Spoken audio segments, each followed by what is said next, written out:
નમસ્કાર વિદ્યાર્થી મિત્રો, આપ સૌનું સ્ટડી પેનલ પર હાર્દિક સ્વાગત છે. આજના વિડીયોમાં આપણે ધોરણ 6 ગણિત પ્રકાશનું પ્રકરણ 2નું વિચારો અને શોધો કે જે એક્સરસાઇઝ પાના નંબર 29, 30 અને 31 પર આપી છે તેના વિશે આપણે જોઈશું. ચાલો, વિચારો અને શોધો. તમારા વર્ગખંડની બારીઓમાં કેટલા કાટખૂણા છે? શું તમને તમારા વર્ગખંડમાં બીજા કોઈ કાટકોણ દેખાય છે? જુઓ, આ મારી વર્ગખંડની બારી છે, તેમાં 4 કાટખૂણા મને તો દેખાય છે. જુઓ, આ 1, આ 2, આ 3 અને આ 4. જોકે આ બારીના કાચની અંદર પણ ઘણા બધા કાટખૂણા છે. આમાં 4 છે, આની અંદર 4 છે, આ બધામાં 4 કાટખૂણાઓ આવેલા છે.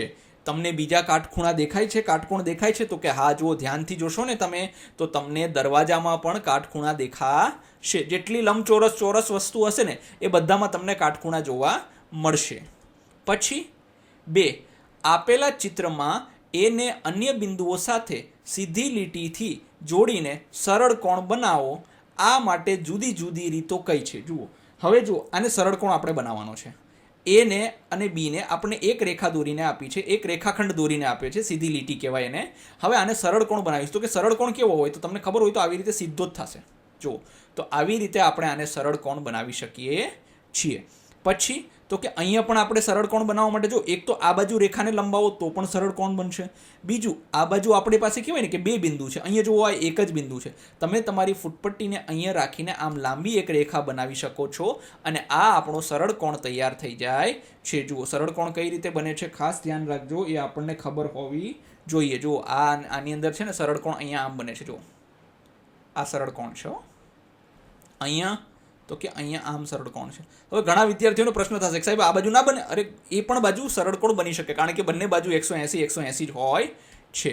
પછી શું કીધું છે? 3, હવે આપેલા ચિત્રમાં એને અન્ય બિંદુઓ સાથે સીધી લીટીથી જોડીને કાટકોણ બનાવો. આ માટે જુદી જુદી રીતો કઈ છે? હવે જુઓ, આપણને શું કીધું છે કે હવે આપેલા ચિત્રની અંદર આપણને શું કીધું છે? તો કે જુઓ, હવે અહીંયા એક ખાસ પોઈન્ટ મને યાદ આવ્યો છે. જુઓ, રાઈટ. આપણે આગળ જોયું તો ખબર છે, કાટકોણ હંમેશા સાચો જ હોય. કેમ સાચો હોય? કેમ કે એને ઇંગ્લિશમાં રાઈટ એંગલ કહેવાય છે. શું કહેવાય છે? રાઈટ. આપણે ઘણી વખત કોઈને કહીએ ને કે યુ આર રાઈટ, તો તમે સાચા છો. રાઈટ એંગલ કહેવાય છે, એટલે કાટકોણ હંમેશા સાચો જ હોય છે. ચાલો, હવે આપણે આને કાટકોણ બનાવીએ. જુઓ, એક તો નીચેની બાજુ બનશે. જુઓ, આ કાટકોણ થઈ ગયો. જુઓ, હવે ઉપરની બાજુ તમે અહીંયા લાઈન ખેંચો ને તો પણ જે આ ખૂણો બનશે એ કાટકોણ જ બનશે. એમાં શંકાને સ્થાન છે નહીં. આને કાટકોણ જ કહીશું. બરાબર છે. હવે અહીંયા જો લીટી છે, જો હવે તમે ધ્યાનથી જોશો ને, એક તો આ બાજુ આમ કાટકોણ બની શકે છે, એક આ બાજુ કાટકોણ બનશે, એક આ બાજુ કાટકોણ બનશે, એક અહીંયા પણ કાટકોણ. મતલબ 4 કાટકોણ તમે અલગ અલગ બનાવી શકો છો. હા, બરાબર છે. આ જે આપણે બનાવ્યું એ પણ શું છે? તો કે એ કાટકોણ જ છે.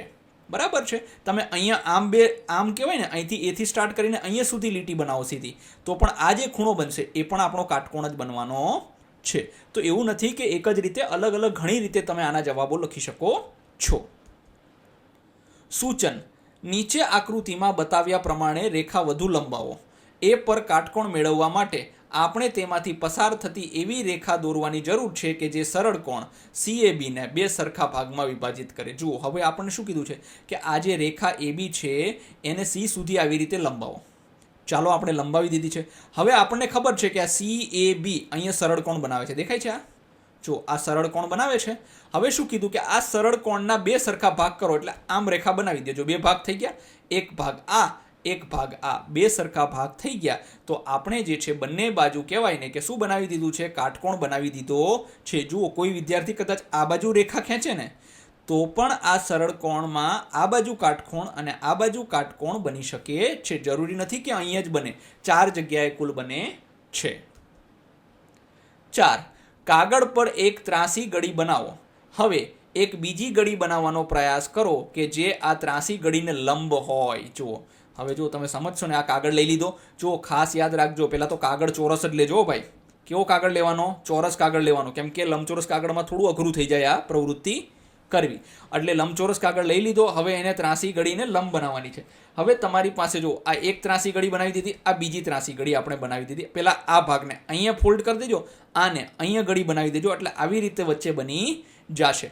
હવે તમારી પાસે કેટલા કાટખૂણા છે? તો જો, કાટખૂણા કેટલા થયા? ચાલો આપણે ગણી લઈએ. જો, ધ્યાનથી સમજો કાટખૂણા બને છે કેમાં. જો, આ તમને દેખાય છે, આ આ સરળ કોણ છે, દેખાણો?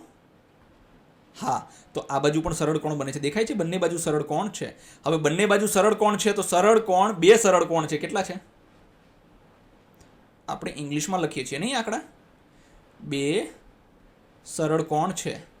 તો એક સરળ કોણની અંદર કેટલા કાટખૂણા હોય? બે. બીજાની અંદર એ બે, તો ટોટલ કેટલા થયા કાટખૂણા? 4 થઈ જશે. જો આ એક કાટખૂણો, આપણે આને ભૂસી દઈએ અને બનાવી દઈએ. જો આ એક કાટખૂણો, આ બીજો કાટખૂણો, આ ત્રીજો કાટખૂણો અને આ ચોથો કાટખૂણો. એમ કહેવાય ને કે કાટખૂણાની સંખ્યા, તમે એક ત્રાસી ગળી લંબ હોય ત્યારે બીજી ગળી બનાવો છો ત્યારે બંને ગળીઓ જ્યાં છેદાય છે ત્યાં કેટલા કાટખૂણા બને છે? તો કે 4 કાટખૂણા. જો આ જગ્યાએ છેદાય છે ને, બરાબર છે, અહીંથી બંને ભેગી થઈને અલગ પડે છે, તો કેટલા કાટખૂણા બને છે? તો કે 4 કાટખૂણા બને છે. હવે હા, એ બધા કાટખૂણા, જો આ કાટખૂણા ખરેખર શા માટે બને છે તે સમજાવો. હા, એ બધા કાટખૂણા એટલે બને છે કેમ કે સરળ કોણના શું કર્યા આપણે? બે સરખા ભાગ કરી દીધા છે. સરળ કોણના બે સરખા ભાગ કરો ત્યારે બે સરખા ભાગ કરવામાં આવે તો બંને બાજુ શું બનતું હોય છે? બંને બાજુ કાટખૂણા બનતા હોય છે. ખાસ યાદ રાખજો. હવે જોઈએ બી. તમે કાગળને કેવી રીતે વાળ્યો છે તેનું એવી રીતે વર્ણન કરો કે જેથી અન્ય કોઈ પણ વ્યક્તિ આ પ્રક્રિયા ન જાણતી હોય તો તે માત્ર તમારા વર્ણનને અનુસરીને કાટકોણ મેળવી શકે. હવે આપણે કાટકોણ એવી રીતે, મતલબ આપણે જે આગળ જોયું 4 કાટકોણ બનાવ્યા, હવે આપણે આ પ્રક્રિયાને લખવાની છે. તો કે લખીને શું કરશું? કે લખવાની છે એટલા માટે કે કોઈ વિદ્યાર્થીને કદાચ ના આવડતું હોય તો એ આપણી પ્રક્રિયાને વાંચી શકે છે અને વાંચીને તેમાંથી કાટકોણ બનાવી શકે છે. ચાલો, સૌ પ્રથમ એક ચોરસ કાગળ લઈ લીધો. પછી પ્રથમ ગળી એમાં પાડો ત્રાસી વાળીને સીધી ગળી. આપણે જો પાડી હતી, બરાબર છે. જો આ ચોરસ કાગળ લઈએ આપણે. અહીંયા ચોરસ વ્યવસ્થિત નહીં બને પેનથી, પણ આપણે બનાવવાનો પ્રયત્ન કરીશું. જુઓ, તમે ચોરસ જ માનીને ચાલજો. જો આ ચોરસ કાગળ લઈ લીધું છે, બરાબર છે. પેલી ગળી અહીંથી આ ખૂણાને આ ખૂણાની ઉપર મૂકશો ને એટલે અહીંયા ગળી પડશે આમ, બરાબર છે. હવે ત્રાસી રેખા દેખાણી? હા, દેખાઈ ગઈ. પછી તો કે પછી બીજી ગળી પાડો. હવે આને ખોલી નાખો. પછી આ ખૂણાને આ ખૂણા ઉપર લઈ જશો ને એટલે અહીંયા આમ ગળી દેખાશે તમને. જો બરાબર છે. આ બંને છેડા એકબીજા પર આવી જશે. પછી તો કે પછી ચકાસણી કરો કે નવી ગળી, જો આ બે ગળી બની ગઈ ને, હવે એકદમ સીધી આ ક્યાં કાપે છે? જો આ લંબમાં કાપે છે, દેખાય છે? આ લંબ બની ગયો. શું બની ગયો? લંબ. અને લંબ આપણને ખબર છે, બે લેખાઓ જ્યારે લંબ હોય ત્યારે કાટખૂણા બનાવે છે. અને 4 કાટખૂણા આવી રીતે બને છે. જો સરવાળાની નિશાની બની ગઈ ને, આપણે આ ગુણાકારની નિશાની કહેવાય આમ તો, બરાબર છે. એટલે ગુણાકારની આવી રીતે નિશાની બને. હવે જો આને જો આવી રીતે પણ વાળી શકાય. જો આ ચોરસ કાગળ લીધો, બરાબર. હવે આ ભાગ આખો આની ઉપર બેસાડી દેશો ને તો અહીંયા ગળી પડશે. પછી આ ભાગ આખો આની ઉપર બેસાડી દેશો ને તો અહીંયા ગળી પડશે. દેખાય છે? તો આ પણ બંને રેખાઓ શું બનાવે છે? કહેવાય ને કે લંબ છે એટલે કાટખૂણા બનાવશે. કેટલા કાટખૂણા થયા? તો કે 1 2 3 ને 4. અહીંયા પણ કેટલા થયા? 1 2 3 અને 4 કાટખૂણા થઈ ગયા છે. આમ બે રેખાઓ વત્તાના આકારમાં છેદતી રેખા છે એટલે 4 સમાન કાટખૂણા બનાવે છે. તો ગુણાકારની નિશાની પણ કાટખૂણો બનાવશે અને સરવાળાની નિશાની પણ કાટખૂણો બનાવે છે. ધન્યવાદ વિદ્યાર્થી મિત્રો. જો તમારે આ સોલ્યુશનની PDF જોતી હોય તો તમને અમારા ટેલિગ્રામ ચેનલમાં મળી જશે, જેની લિંક ડિસ્ક્રિપ્શન બોક્સમાં આપેલી છે.